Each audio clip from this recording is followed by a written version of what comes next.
गौतम बुद्ध एक बार अपने शिष्यों के साथ एक छोटे से गांव में पहुंचे। गांव के लोग बुद्ध के आगमन से बहुत खुश हुए और उनके प्रवचन सुनने के लिए बड़ी संख्या में इकट्ठे हुए।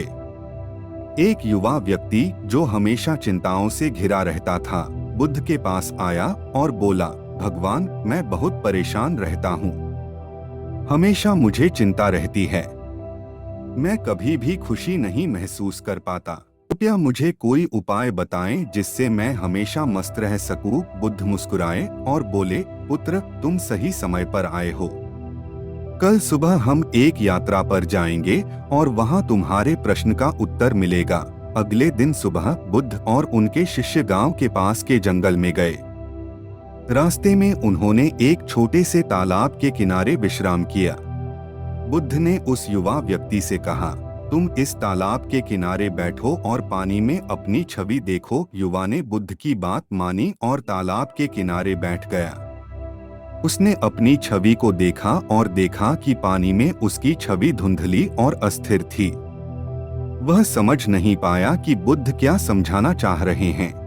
बुद्ध ने फिर कहा, अब थोड़ी देर शांत बैठो और फिर से पानी में अपनी छवि देखो। कुछ समय बाद पानी स्थिर हो गया और उसकी छवि स्पष्ट रूप से दिखाई देने लगी। बुद्ध ने मुस्कुराते हुए कहा, जीवन भी इसी तरह है। जब तुम चिंताओं और अशांति में घिरे रहते हो, तुम्हारी आत्मा की छवि धुंधली हो जाती है। लेकिन जब तुम शांत और स्थिर रहते हो, तुम्हारी आत्मा स्पष्ट और सुंदर दिखाई देती है। युवा व्यक्ति को समझ में आ गया कि बुद्ध क्या कहना चाहते थे। उसने पूछा, भगवान, मैं इस स्थिरता और शांति को कैसे प्राप्त कर सकता हूँ? बुद्ध ने उत्तर दिया, इसके लिए तुम्हें अपने मन को नियंत्रित करना होगा।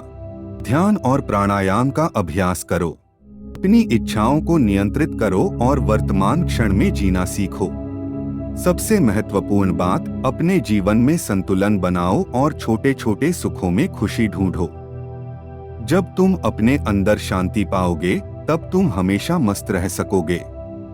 युवा व्यक्ति ने बुद्ध की शिक्षा को अपनाने का संकल्प लिया।